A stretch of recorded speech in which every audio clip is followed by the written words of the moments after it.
Hoo boy, I was supposed to make another video about DMC, but then I wasted 500 hours on Tekken 8. I'm still at it too, but if I lose one more match as Brian Fury, I'm going to become Brian Fury.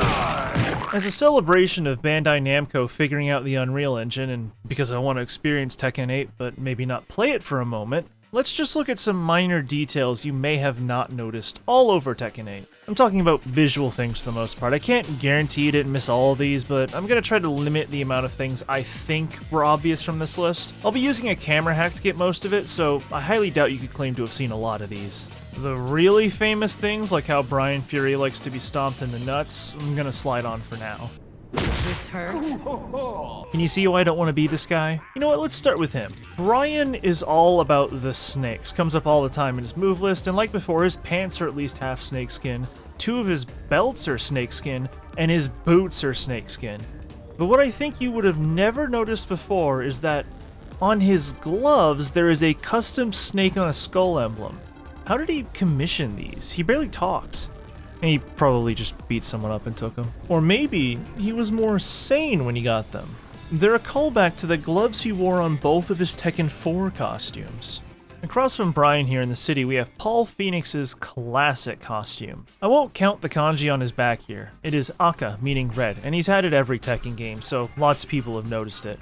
I will, however, point out that it appears he is a 3rd degree black belt in Judo now. I say Judo because that's always been the basis of Paul's fighting style. In many Asian martial arts, Judo being one, once you become a black belt you are rated in degrees, as we say, or dan as it is called in Japanese, which go from 1 to 10. This means that while Paul is certainly a great judo practitioner, he's a 3 out of 10 on the black belt scale. What does the man who defeated 2 grizzly bears trained in karate, regularly punches through walls, and defeated an Aztec god of fighting have to do to go up one more rank?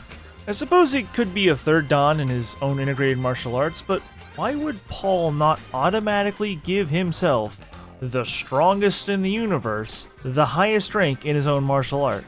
He's probably just not interested in attending the rank up tests, or he's too poor. However, Hwoarang, I think it's like Hwoarang, but the announcer says it different every game, so I'm confused. Anyways, this annoying piece of shit keeps his name written on his belt and appears to be an 8th dan in Taekwondo. This is approximately the rank where you learn how to ignore gravity. His gi appears to have been made by the fashion brand Hunting Hawk, which is the name of one of Hwoarang's signature moves. On the back it says Blood Talon, which is his moniker, kind of like how Brian's used to be Snake Eyes, which is so fucking cool. This specific gi is called Hwoarang Model Vane. Why Vane? I'm getting this one from Reddit because I searched up why his gi says Vane on it multiple times, and this is where I ended up. I'm linking the thread below because I know jack shit about the Korean language, but it appears that Bandai Namco's knowledge is limited too. The letter that accompanies all the vein markings is this one. It means vein and is pronounced approximately like Mike. M-A-E-K. This seems to be hinting that it is his name, like his family name, which comes first traditionally in Korea. This is not a family name in Korea, but hey, it's okay. It's not his name, as in any of it.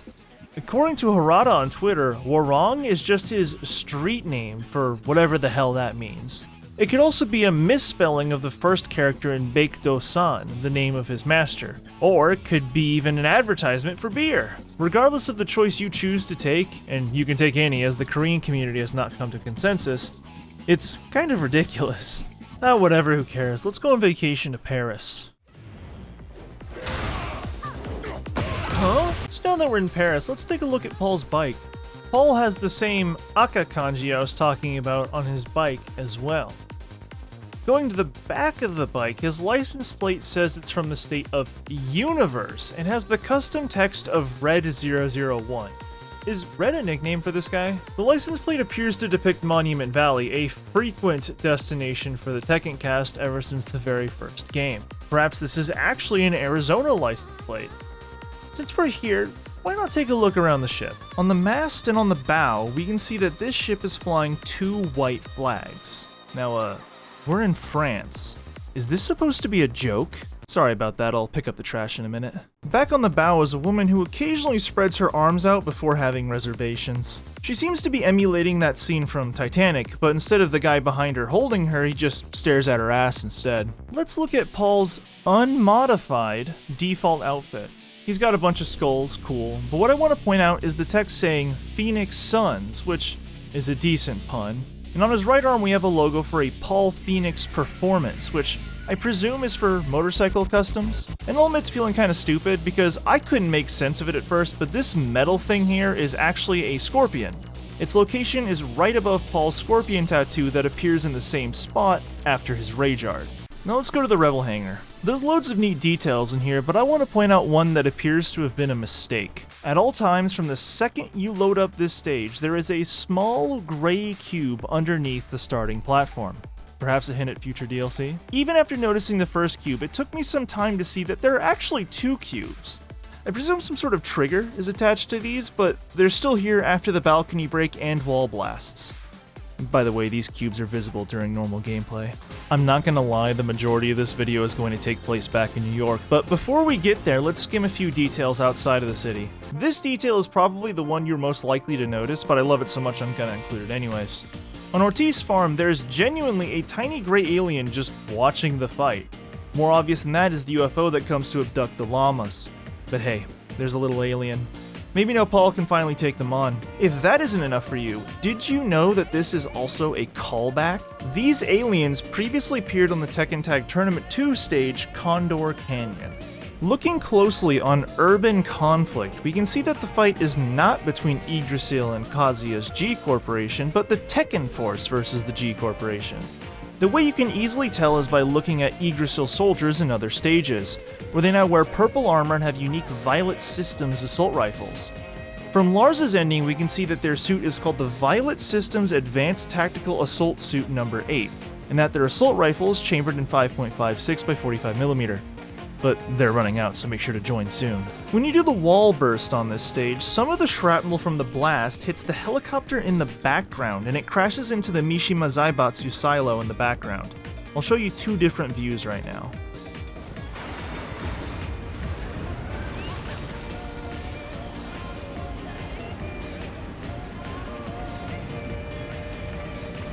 Notice how the pile of scrap offstage is teleported in by secret thanks to this dust cloud. Eventually the helicopter is replaced by a new one. Since we've got the Mishima Zaibatsu on the mind, let's talk about something Mishima related. Skip to this time code on screen to avoid very mild and very obvious spoilers for the game's plot.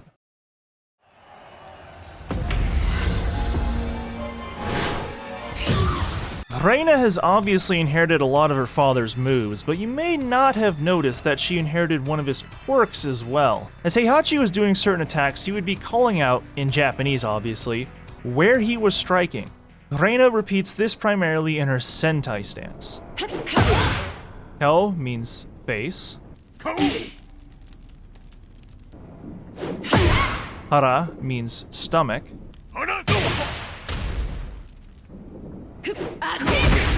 And Ashi means foot or leg.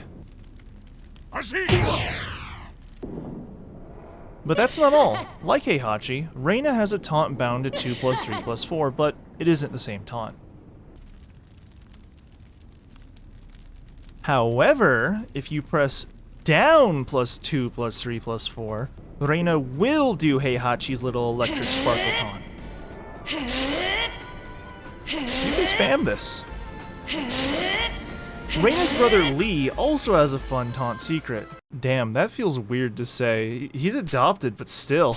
Anyways, inspired by his move Acid Rain, a lot of Lee's best moves in Tekken 8 now require just frame or close to button presses to get their best effects. Hitting these in heat will additionally grant you more time. One of the moves affected by this change, although not specified, is his taunt. Bound also to 2 + 3 + 4, if you press 2 right as his hand gets to his chin, he'll let out a and normally do nothing. However, if you do this while in heat, it will restore a bit of the bar. I suppose this even has some utility if you are in heat and the opponent refuses to get near you. This will basically never happen in this rushdown focused game, but hey, While there is a very notable instance of Jin being visible in the background of another stage, the same cannot be said for Yakushima. Oh, that's just some footage from one of my ranked matches. You can see from the lack of sidestepping that I'm hard stuck Gauryu. Nah, forget that, dude. I'm actually hard stuck Shinryu now. I will be a purple rank before the heat death of the universe. Anyways, if you travel to the door at the base of this tree, you will see that Jin is not here, even though this is the spot he takes a nap in during the main story. You might be thinking that he would show up here during the story mode variant of the stage, but he doesn't. There's no one ever here. I like Yakushima, so I just wanted to talk about it, but the real number 20 is something I'm wondering if you noticed earlier in this video. In a neat detail, when you aren't playing as him, Victor can be seen hanging out on the boat watching the fight with some ladies.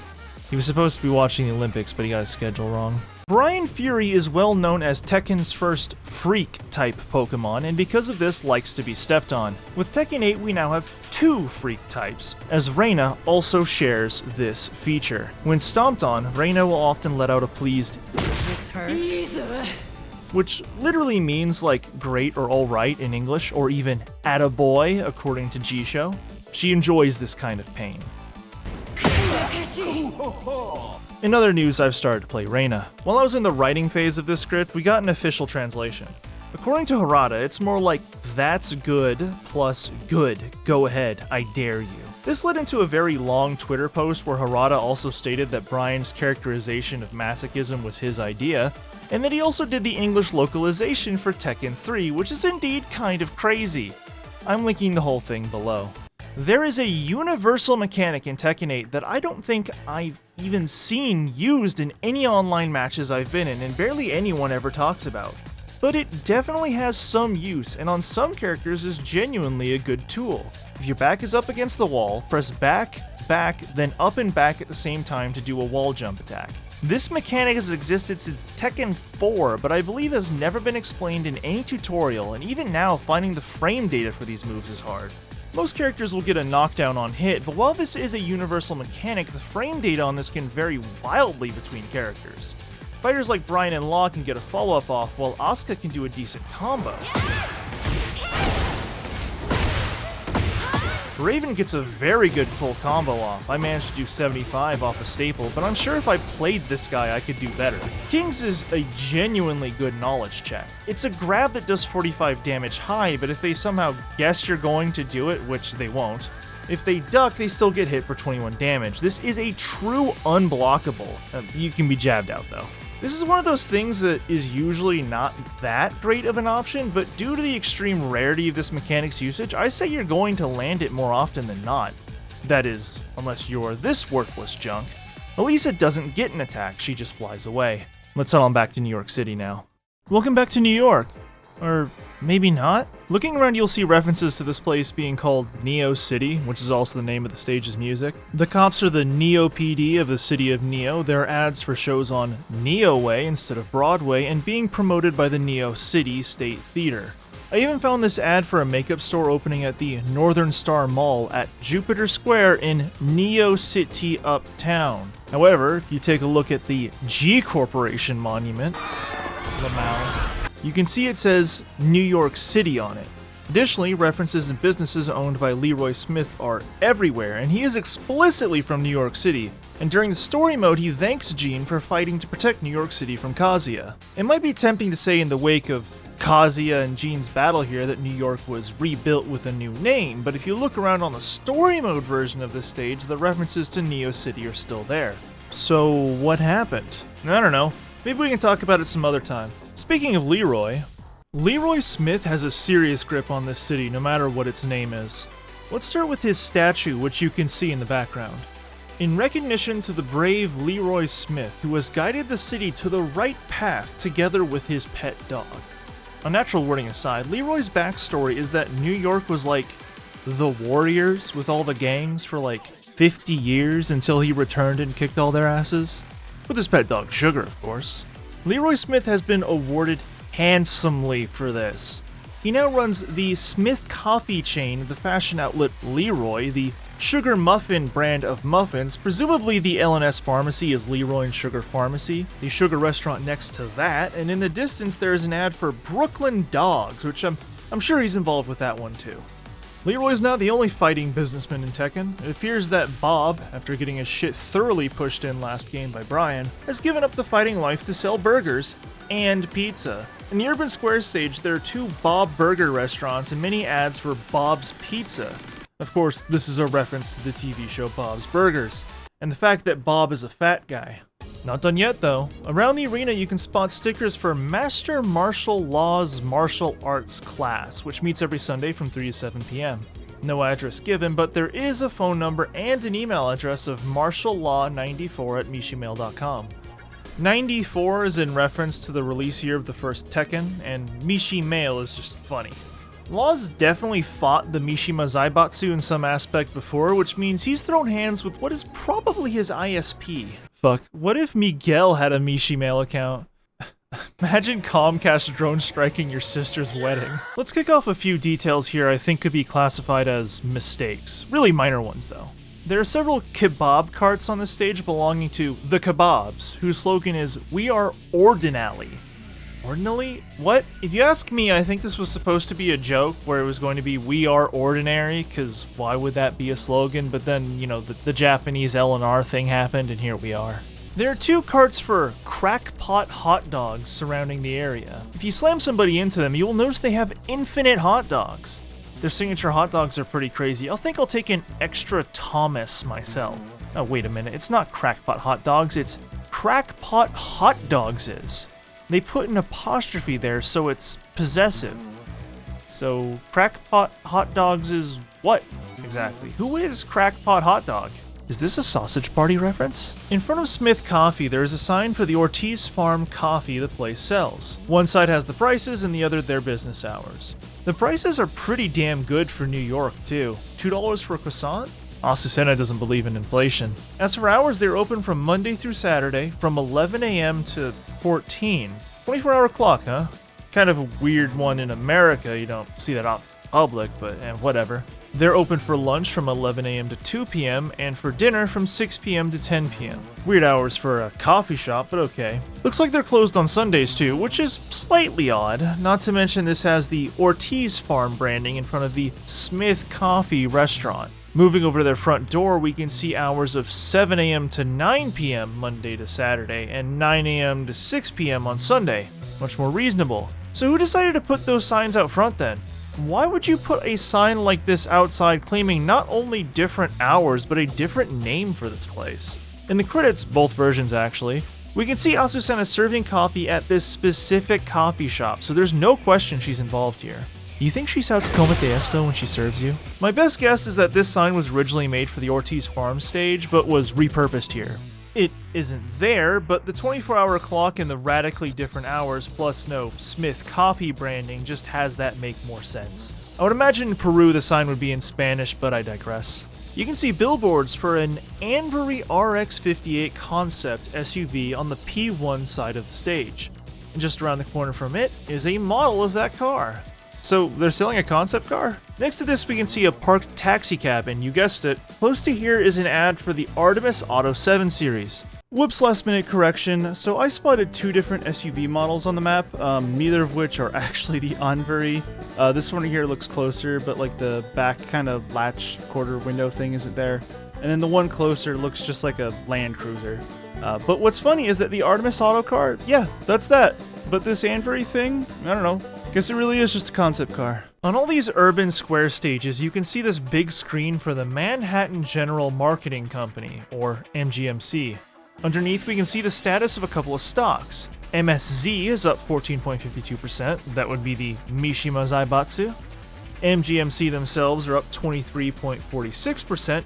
VOS is up 9.57%, and I can say that is probably Violet Systems. You can find ads for Lee's company on the stage everywhere. These ads feature Combot, and the wording implies Combot is being used as a general companion bot now, instead of one literally designed to copy fighting styles. The last stock is MNCRCC, which is up just 0.37%. I don't know what company this is. Everything that came to mind just didn't click. I don't think it's Bob Burger or the G Corporation, anything that Leroy owns, Rochefort Enterprises, Church's Chicken, but I'd give a shot at the NC in MNCRCC being Neo City. Let me know your best bet in the comments below. It's probably pretty obvious and I'm just stupid. Union Square already takes up 2 slots on the stage selection menu, but there are actually 4 variants of the stage. There's the obvious daytime and evening versions, but there's also the snowy nighttime version that appears in the final round for the evening stage, and the ruined version that shows up in the story mode.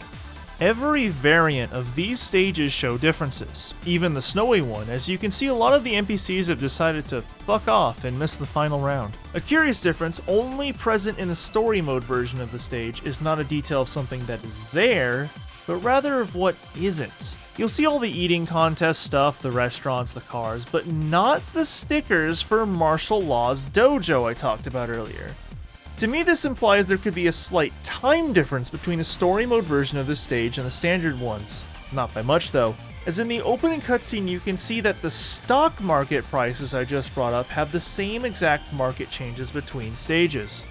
Either some unlucky guy painstakingly cleaned off all of these stickers only to have the whole plaza suddenly need serious renovations, or within moments of this mess being cleaned up, Marshall started slapping these stickers everywhere. I'd say it's up for you to decide.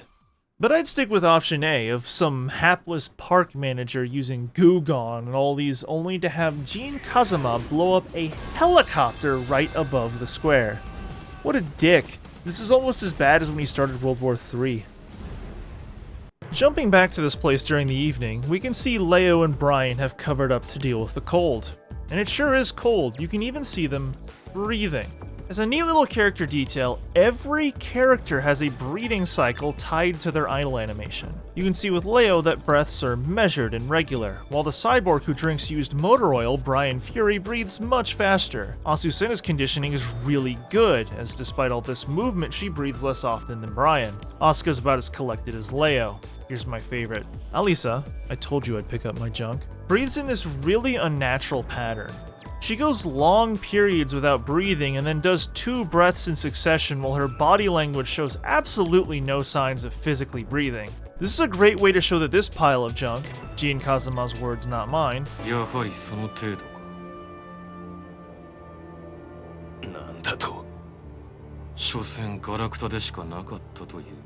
Dude, I know, right? is only pretending to be human. Meanwhile, Jack 8 never breathes. Because he's so obviously not human, why bother? Jean's pretty standard, maybe a bit fast. Law breathes less than you'd think by far, but I think that's because the devs couldn't really find a good spot for him to breathe in his crazy idle animation. With Eddie, you can practically see when his animation loops thanks to the breathing. What about with masks? King is still clearly breathing, but Yoshimitsu never does. Devil Jean's kind of like Jean, no surprise, and Dragunov, used to the cold, barely breathes at all.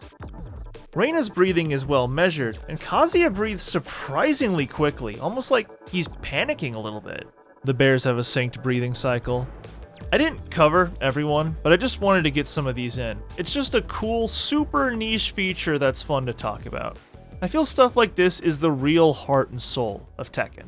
If you look closely at the hot dog eating contest we're rudely interrupting like 2 trashy parents at a Little League game, it is the 34th of its kind. Nearby there are ads for an upcoming 34th annual gala. I'm guessing the eating contest is in its 34th year too. Martial Law's class is also $34.99 a week, but why 34? Seems like a weird number for the devs to choose randomly. To find out more, don't search Tekken Rule 34 because you will get pornography.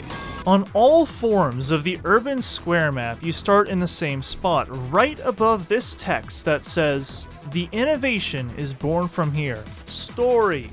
Free for the people. The 54th Street. The innovation is born from here." Or something like that. Now that's basically gibberish, but I want to point out essentially the innovation is born from here, and then it says story. I think this could be a roundabout way of saying that this is the start point of Tekken 8, at least the story.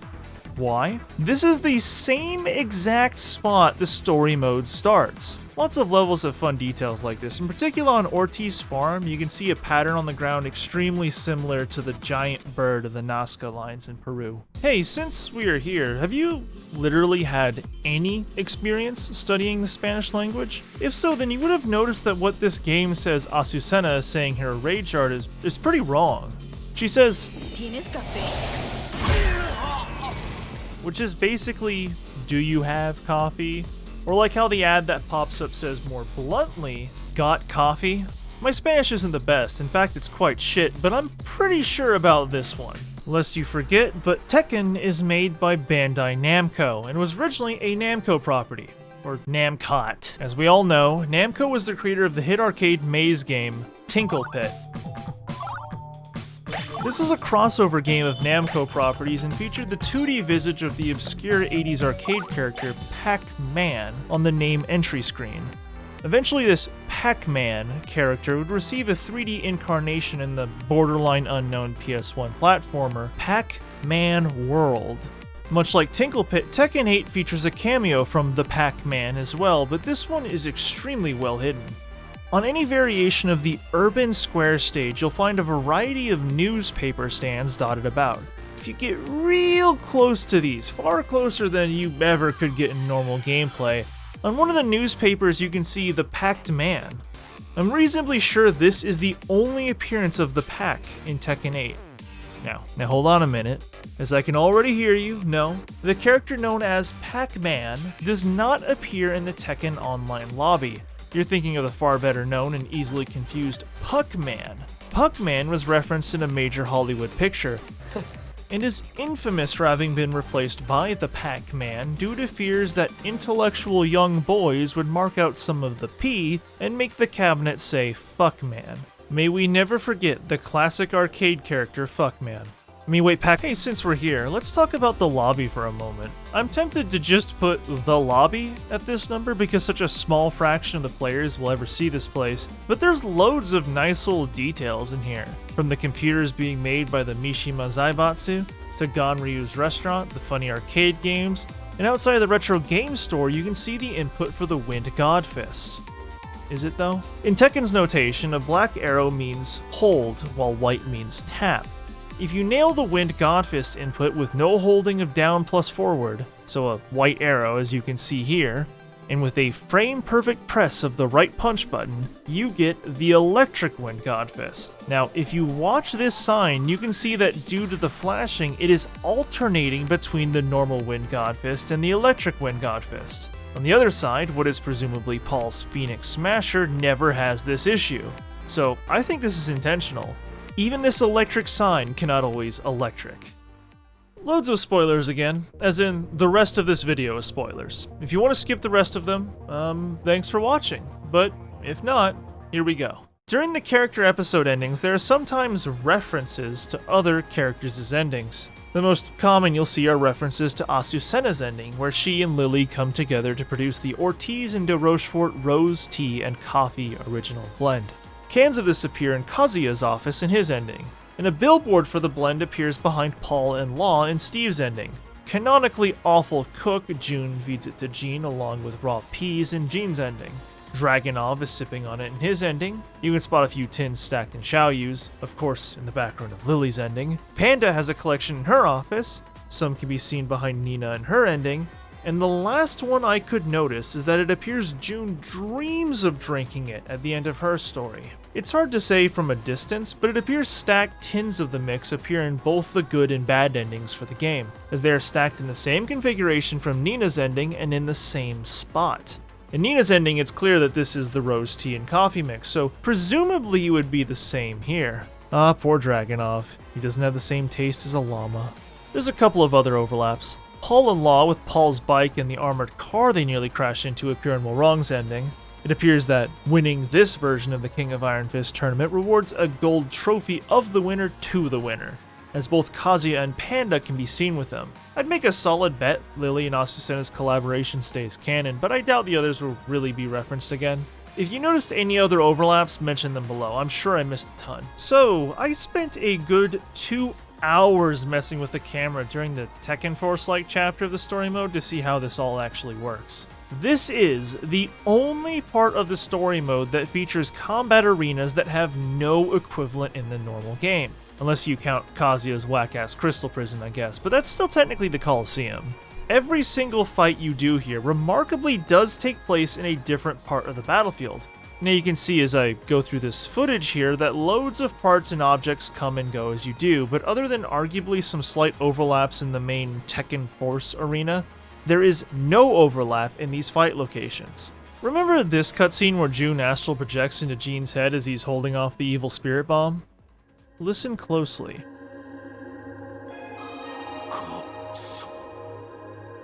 でもまだ足りないんだ。もっと強くならないと。俺は存在している That's a 意味がない。 remix of What You Will See Heaven from the Heavenly Garden stage in Tekken Tag Tournament 2, the first stage of the final fight against Jun. Now, if you played Tag 2, you'll know that this is when What If Jun Was a Freak shows up. I really hope that Unknown gets added to Tekken 8. She could be like a free DLC or something with a Kuma Panda situation. Like mostly shared moves but a handful of differences in heat or whatever. Because Jun basically took all of Unknown's unique moves from this game. If we can have Freaky Jean, then I think we can have Freaky Jun. Let's cover two of the crazy moves Jean gets during the final battle. There's a bunch really, but let's stop and think about this final battle, the situation for a moment. Jean is supposed to have really come to peace with himself and his past. He's pulling out moves he hasn't used in a long time. First he goes back to the Mishima style with Heihachi's stance, by the way. Then he breaks out the Kazuma style with Jun's Tag 2 and onward stance. In the final portion, he begins to mix these with his Tekken 8 moveset to create new combos he's never had before. The Kazumas have a move called 3-Ring Circus Lower, where they do the 3-Ring Circus thing, then punch, then sweep. Or I guess it's White Hair and Lower Dance now. All these names are so much less fun, you know? Friggin' Demon Slayer? No, this is still Tooth Fairy to me. Here, Jean takes it to the next level. It starts out the same way, but for the sweep, he does his Tekken 3 Spinning Demon. I did this while randomly testing, and I lost my mind, man. I hope he gets to keep this in Tekken 9, but make that sweep a stagger low, though. Now this next one may not seem like that big of a deal, but it was to me. So obviously Jean gave up the True Electric and the Thunder God Fist in Tekken 4, and this fight is him finally reclaiming them without demon shenanigans. But check this out. If you do Zen 1 and then 1+2, he'll do the normal Zen 1 but combo it with an Electric Wind Hook Fist and an Electric Thrusting Uppercut. Then you can do Crouch Dash 1+2 to finish them with an Electric Wind God Fist and a Thunder God Fist. In this easy combo, which has no just frames, you do every single crouch dash punch Jean has had. Stop. Someone out there with great Tekken knowledge, but not fantastic Tekken knowledge, just pointed out that Jean's Tekken 4 exclusive left roundhouse punch wasn't used. My answer is simple, it was. Most people have long stopped noticing because the effect is different, but Jean's Zen 1 attack is the left roundhouse punch. That's presumably why the notation is like that. It's also worth noting that the following two hits were his Tekken 7 Rage Drive. This is just a really cool and flashy looking combo that's got like history with the character, so, you know, if the damage on this was kinda balanced, I'd love to see this in the next Tekken. In the normal ending, Jean ends up on US Route 331 in what is obviously Arizona's Monument Valley. Now, the actual US Route 331 is in Alabama and Florida, but you take one look at this and tell me this is Florida. This is definitely the Southwest. Hey, maybe Jean will meet Michelle here. She's from Arizona, and this was her stage. This highway resembles the one from Paul's Tekken 3 ending, and Paul seems to be driving on it during his first scene in the story mode. Like I mentioned earlier, Paul's bike appears to have an Arizona... Wait. Oh, god damn it, is that why his name is Phoenix? I'm sorry if you noticed this one, because I didn't. I blanked hard. During the snapshots at the end of the normal ending, the good ending, if you like Jean Kazama, Zafina is seen standing seemingly at the ruins of Azazel's temple, and you can see real close to the camera on the right side the pant leg of Claudio. So, despite being obliterated, he shrugged it off and got better. Although I prefer the music of other stages, Descent into Subconscious is my overall favorite stage. It's more like 3 stages though. As you may have heard, the first level is a mixture of Hell's Gate from Tekken 5 and the Fallen Garden from Tekken Tag 2. The second level is just Gargoyle's Peak from Tekken 6. The final level is not really a direct pull from any other Tekken stage, and we'll get into what influenced it in a minute. But for now, I want to take a good look at this gate. I worked with some friends to try to translate this kanji, which was very difficult. You can see my notes on screen now. We weren't 100% confident on this one, so I just tried to look this one up, and I couldn't find anything. Not for this, or the kanji on the gate from Tekken 5. If you have any idea what this says, please let me know. Or even better, if you know the link to the Japanese language page Japanese players use as a wiki, link that too. I'm pretty sure they had to have written this down somewhere. I can't believe I didn't notice this, but it's there. Floating around in the second part of the stage are the broken remnants of Nancy MI847J from Tekken 6. I could just be dumb as hell, so I'm sorry if you did notice this one. Going down one more level to my favorite environment of any stage in this game, let's talk about the Heavenly Garden from Tekken Tag 2 again. In the background of that stage, there are frozen birds just in the sky, not moving. Guess what? They're here too. I'm sure playing this stage, you've noticed June walking in the background, right? What about Jean on this log? So as far as this is possible, these really are June and Jean. If you play this same stage as those characters, they do not appear in the background at all. I know canonically this is like Jean's Millennium Puzzle or whatever, so what is real is questionable to begin with, but a cool detail nonetheless. So, I want to finish this off with my personal favorite. Jean on the stage is always looking at a pair of shoes. Now with his ghost bomb hanging out in the background, you'd believe these are her shoes, but are they? They're not from any of June's costumes in this game, and they're not from any of her costumes in Tekken 2. But I'll tell you straight.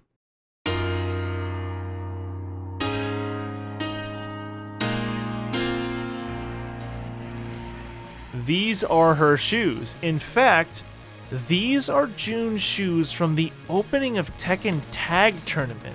In that same intro, we can see Jean sitting basically the same way in the same location. This is such a cool callback. I mean, that's just all really. This is a tiny detail that 99% of people will not notice, and only a group of those who already knew Tekken Tag 1 would know why these shoes are here.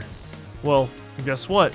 Now that you've watched all this, you're a knower too. Let me know in the comments below what I screwed up, forgot, or could have done better. Apologies again for developing a hyperfixation and ruining my schedule. It is how it is. I also experienced multiple life changes and, most traumatically, a lot of stupid fucking technical issues caused by Adobe Premiere and my own bad habits that made making anything torture. Oh, and 600 hours now, by the way. Heihachi's back. If you're surprised that Heihachi survived, just remember that the Mishimas have a genetic trait that makes it so throwing them off of high places makes them immortal. Since I had this video like 80% done when the DLC dropped, I will be making a shorter follow-up that will cover that new stuff and maybe a few other things. I'm happy to have this out, and it was great seeing you all again. Unless Adobe Premiere subjects me to more cock and ball torture, see you soon, and thanks for watching.